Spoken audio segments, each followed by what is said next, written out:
What's going on, nerds? My name is Jesse, and we are back for the second upload today. Today we're going to be doing another episode of Reddit Fan Theories, one of my favorite series that I do on this channel every single week. Today is going to be a Star Wars special. It's only going to be Star Wars theories. It's on the Reddit r/fan theories. All the links to the theories we talk about today will be in the description below. As always, I'm going to go through 1 or 2, 3, 4 theories somewhere in there.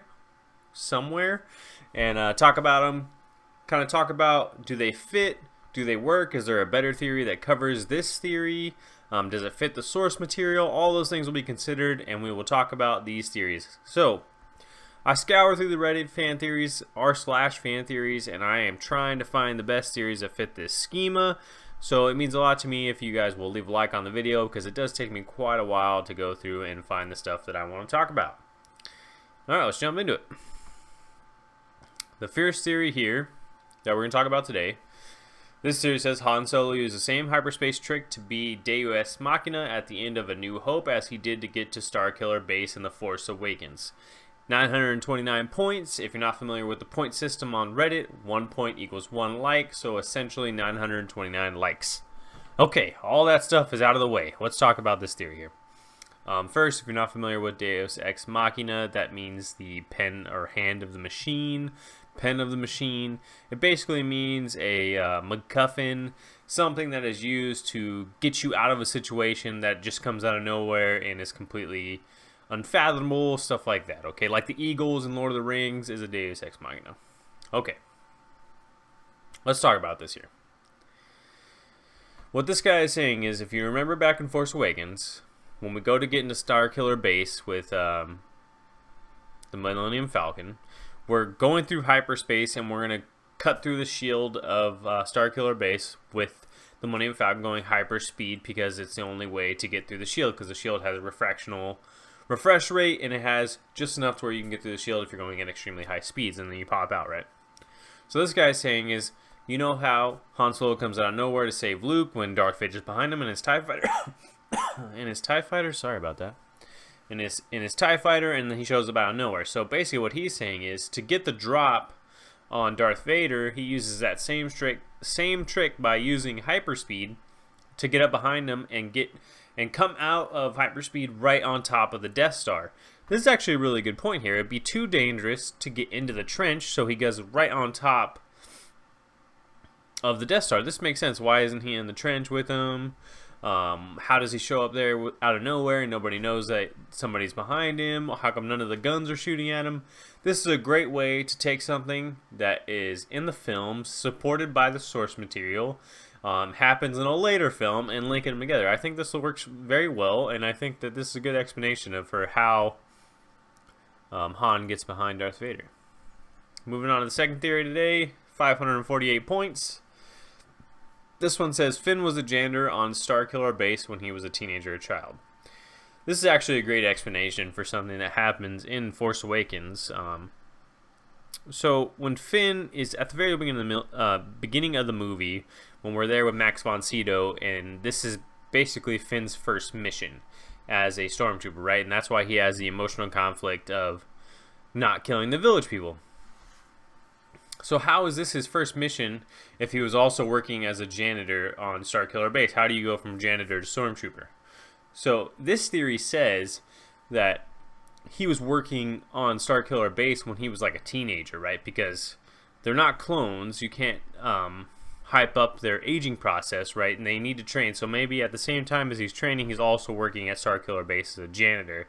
And this would make sense why he knows about Starkiller Base, because it had to take at least 4 years to build, according to what this guy is saying. And he cites multiple sources here, and I think that is very true. And it makes a lot of sense, because you have no dilemma if you're not in the field killing other people, right? You have no reason to doubt what you're doing. You were taken from your family. You're just here. They've brainwashed you. You're working as a janitor, right? And that kind of gives Finn a little more like deeper stock into his moral compass, right? And that's kind of a good explanation, because how do you go from janitor to stormtrooper? This has always been a little complaint of mine from Force Awakens. Like, how are you all working at janitorial and you're a stormtrooper at the same time?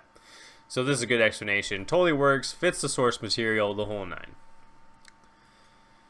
The third theory today is one that I disagree with personally, so I'm going to give you kind of my reasons on why it doesn't fit to me. And here we go. 866 points. Star Wars Rogue One, reasoning behind Tarkin's decision at the end of the movie. What this is talking about here is when they are on the planet with the Imperial Archives. Scarif? I can't remember. Put it down in the comments. Somebody knows the name of that planet. The planet with the Imperial Archives, when we go to get the plans for the Death Star. Why does Tarkin why does Tarkin blow up the planet when Krennic is down there and there's not very many rogue rebels left on the planet? Why blow up the planet? Why would you blow up the archive when there's so much important stuff on the archive? You know, and his theory says that he's using the Death Star to cover up for Empire.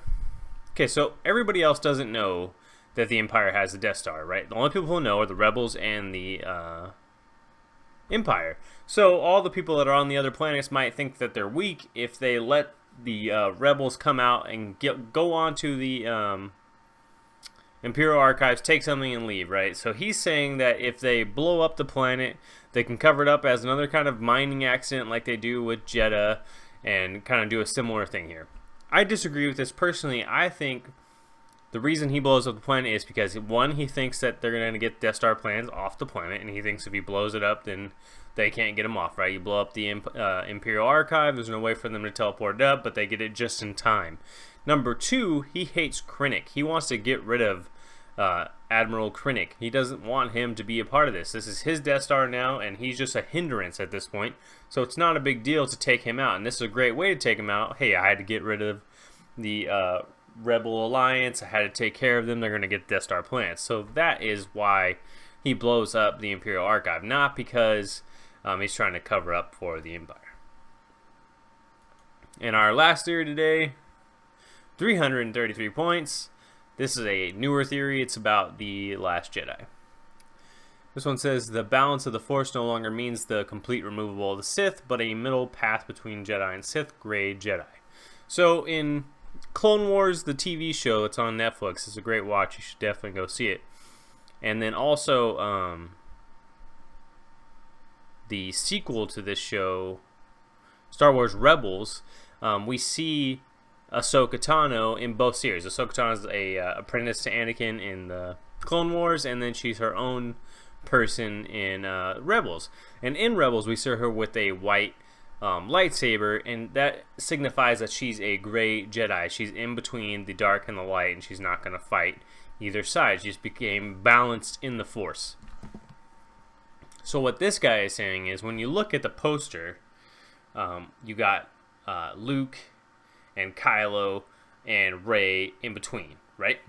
So he's saying that you got light, dark, and Rey in the middle, and that kind of symbolizes that Rey is going to bring balance to the Force and not extricate the Sith. I mean, they're not called Sith anymore, but not get rid of the dark, not fully succumb to the light, but have a balance. Kind of like how Mace Windu used some kind of dark side techniques without being corrupted. Kind of similar to that. And I actually agree with this. When you get the line at the end of the Last Jedi trailer that says, it's time for the Jedi to end, and Luke says that. And I think when he's saying that, he's saying it's time for the religion and the absolutes to kind of go away. Because, you know, you hear Yoda say, I think it's Yoda who says, only Sith deal in absolutes, but the Jedi actually deal in absolutes as well, right? Both of them deal in absolutes. Hey, you can't do this, you can't do that. That's an absolute, in my opinion. So, kind of agreeing to let go of this religion and kind of making up their own thing or starting a new thing where you just let the Force kind of within you and not be so subjugated to one side or the other. I think that's the best way to do it, and I think Grey Jedi are going to be a big thing. Maybe not in Episode 8, but definitely in Episode 9. I think they're going to be the new kind of religion or force in the galaxy. So that's going to wrap it up for my time on Nerds Rise today. If you like the double upload, I'm just trying to make up for not uploading at all this week, guys. I definitely love doing the Reddit fan theories. If you love the Star Wars episode, please let me know in the comment section down below.